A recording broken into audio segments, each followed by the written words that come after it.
2025년 8월 31일 이번 주 하나님께서 주시는 말씀은 누가복음 2장 25절에서 27절의 본문을 가지고 하나님의 장소, 하나님의 때, 하나님의 사람이라는 제목으로 하나님의 말씀을 나누고자 합니다. 누가복음 2장 25절은 이렇게 말하고 있습니다. 예루살렘에 시므온이라 하는 사람이 있으니 이 사람은 의롭고 경건하여 이스라엘의 위로를 기다리는 자라. 성령이 그 위에 계시더라. 첫 번째 우리가 오늘 살펴볼 것은 뭐냐면 하나님이 허락하신 장소라는 개념입니다. 오늘 본문에 나오는 장소가 어디냐면 바로 예루살렘이라는 장소죠. 자, 성경 본문은 2장 25절은 이렇게 말합니다. 예루살렘에 시므온이라 하는 사람이 있었다. 즉 시므온이 예루살렘에 있었다라고 말하고 있죠. 만약에 시므온이 갈릴리 호수 근처에 있었거나 또는 이집트에 있었다면 요셉과 마리아와 아기 예수와 시므온은 서로 간에 만날 수가 없었겠죠. 즉 바꾸어 말하면 내가 지금 서 있는 이 삶의 터전이, 내가 있는 이곳이 바로 하나님의 계획을 이루는 장소라는 것입니다. 내가 두 발을 딛고 있는 이곳이 바로 내 삶의 현장 선교지라는 것입니다. 사도행전 18장 1절에서 2절에서도 보면 그 후에 바울이 아덴을 떠나 고린도에 이르러 아굴라라 하는 본도에서 난 유대인 한 사람을 만나니 글라우디오가 모든 유대인을 명하여 로마에서 떠나라 한 고로 그가 그 안에 브리스길라와 함께 이달리아로부터 새로 온지라. 바울이 그들에게 가매라고 나오죠. 여기에도 보면은 바울이 아테네를 떠나서 고린도로 갔습니다.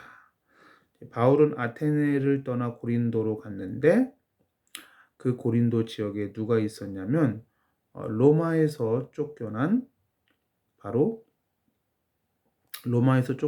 고린도로 오게 된 브리스길라와 아굴라가 이곳에 있었던 것입니다. 그래서 브리스길라와 아굴라가 바울을 이 고린도라는 장소에서 만난 것이죠. 만약에 브리스길라와 아굴라가 이탈리아 로마에서 잘 정착해서 계속해서 살았다면 바울을 만날 수 없었겠죠. 또 만약에 브리스길라와 아굴라가 로마에서 떠나서 고린도로 왔지만 바울이 아테네를 떠나지 않고 계속 그곳에 있었다면 또 역시 이 둘의 만남은 이루어질 수 없었겠죠. 이렇게 하나님께서 바울은 아테네를 떠나서 고린도로 가게 하시고 브리스길라와 아굴라는 로마를 떠나서 고린도로 가게 하셔서 이 고린도라는 장소에서 서로 간에 만나게 하시고 이곳에서 결국 고린도 교회를 세우게 됩니다. 저와 여러분들이 어찌어찌 하다 보니까 이 자리에 지금 있는 것이 아니고 하나님께서 하나님의 완벽한 계획 가운데 지금 저와 여러분들이 살고 있는 그곳으로 그리고 섬기고 있는 그 교회로 이끌어 주신 줄 믿으시기 바랍니다. 자, 출애굽기 3장 5절에도 뭐라고 말을 하느냐? 네가 선 곳은 거룩한 땅이니 네 발에서 신을 벗으라 라고 말합니다. 자, 모세는 애굽에서, 즉 애굽은 이집트죠. 이집트에서 도망쳐 나와서 광야로 오게 되었는데 그 광야에서 여호와 하나님을 만나게 됩니다. 만약에 모세가 이집트 땅에 계속 있었다면 이렇게 하나님을 대면하는 이러한 축복은 못 누렸을 것입니다. 그죠? 내가 서 있는 그 장소에 하나님의 계획이 있음을 믿으시기 바랍니다. 토마스 브라멜 웰치라는 사람이 있었습니다. 토마스 브라멜 웰치. 이 사람은 감리교에서 안수받은 목사님이었습니다. 그리고 이 목사님은 선교에 대한 강한 열망이 있었어요. 그래서 청년 시절에 해외 선교사가 되기를 희망했습니다. 그래서 실제로 선교 활동을 하려고 준비했던 그러한 시기가 있었습니다. 그런데 선교사로 파송받기 위해서 여러 가지를 준비를 하고 있었는데 건강에 문제가 생기고 또 여러 가지 환경적으로 갈 수 없는 상황이 되어졌습니다. 그래서 결국 정식적인 해외 선교 활동은 할 수가 없었습니다. 그래서 사역의 방향을 바꾸어서 선교가 아닌 지역 교회에서의 목회 사역을 하게 되었죠.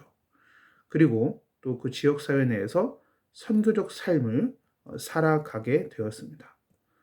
그런데 그나마 하던 그 목회 사역도 건강의 악화로 목회를 더 이상 할 수가 없게 되었습니다.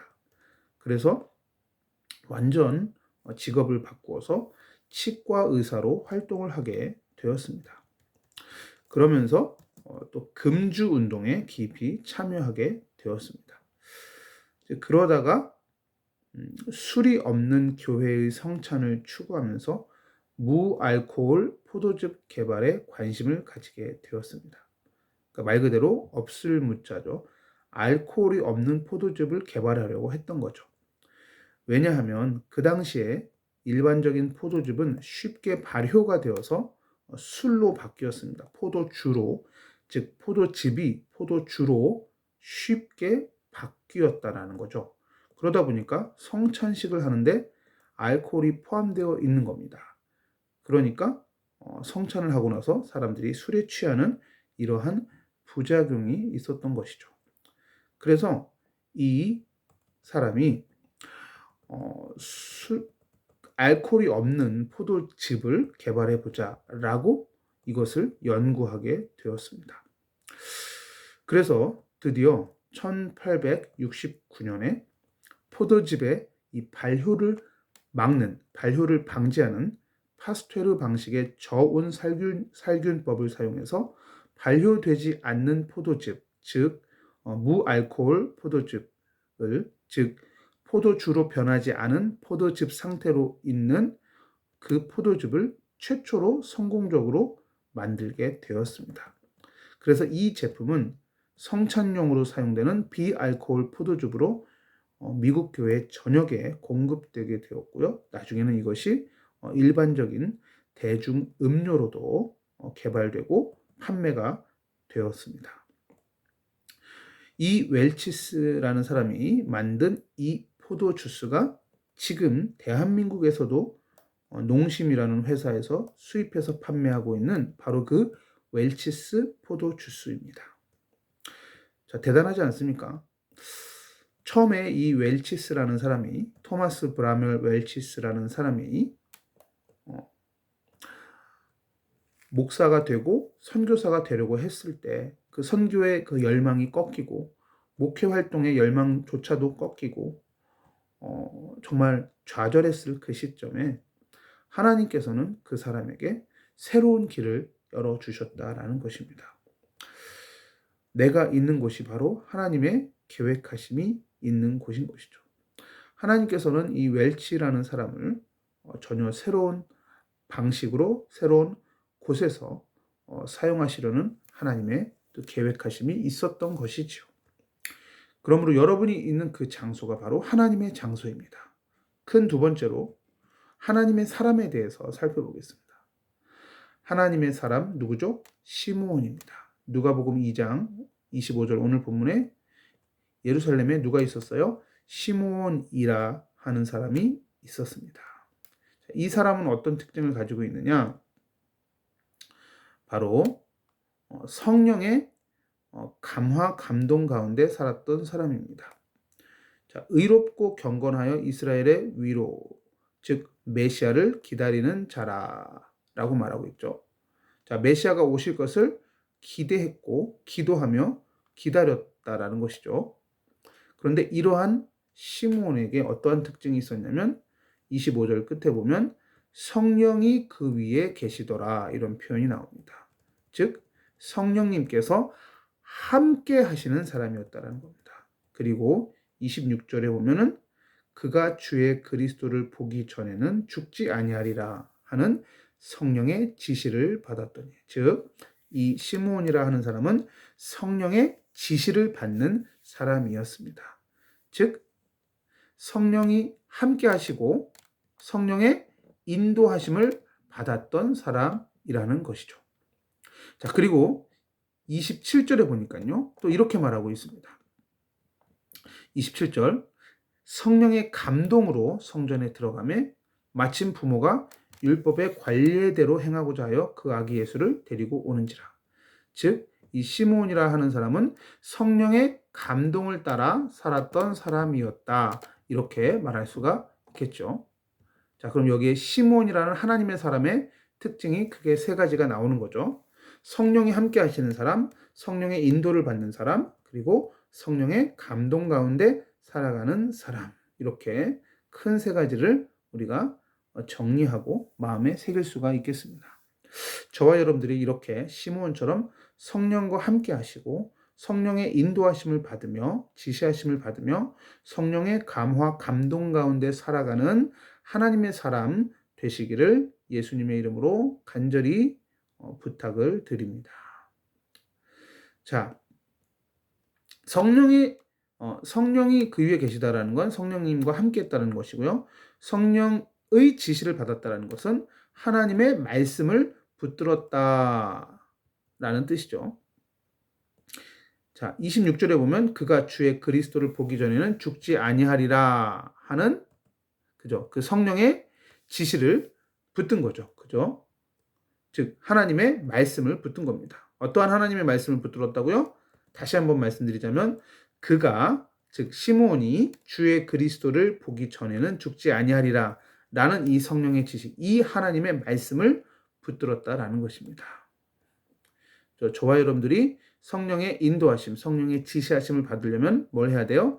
하나님의 말씀을 붙들어야 되는 줄 믿습니다. 그래서 꼭 하나님의 말씀을 붙들게 되시기를 바랍니다.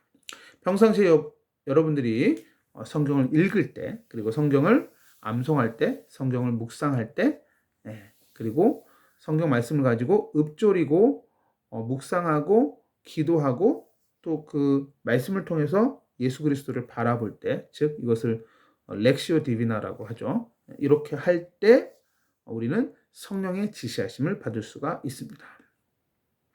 자, 말씀을 붙들고 기도하는 겁니다.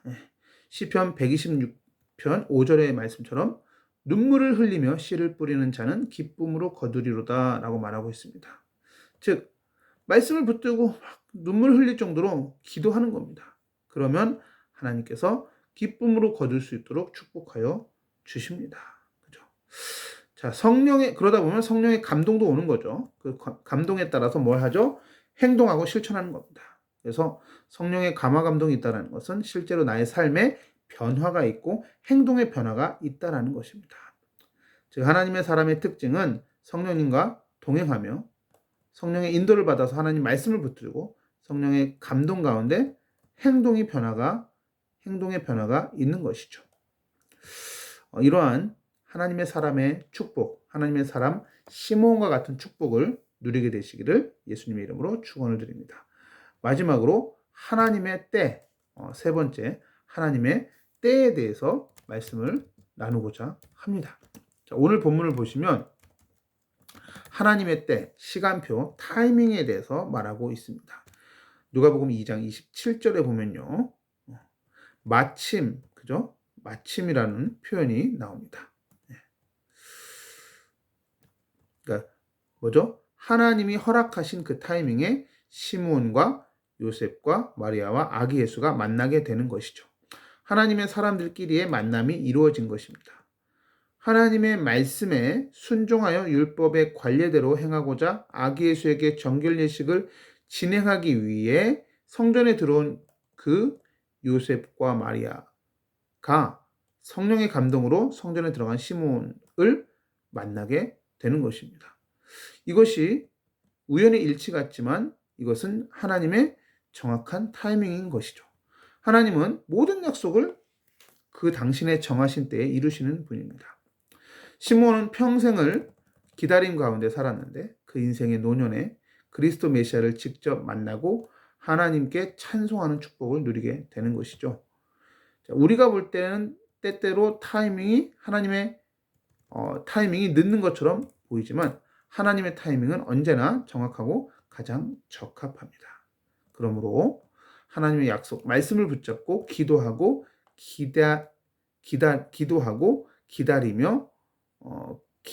기도하고 기대하며 기다리는 저와 여러분들 다 되시기를 예수님의 이름으로 간절히 축원을 드립니다. 말씀을 생각하시면서 기도하시겠습니다.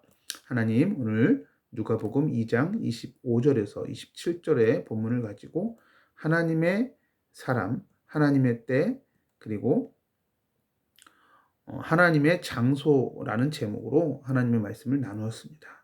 우리가 살고 있는 이 장소가 바로 하나님의 계획하심이 있는 장소임을 믿습니다. 내가 살고 있는 이 장소에서, 내가 섬기고 있는 이 교회에서, 이 사역지에서 하나님의 영광을 드러내며 나타낼 수 있도록 은총을 베풀어 주시옵소서. 또한 시므온처럼 하나님의 사람 되게 하여 주옵소서.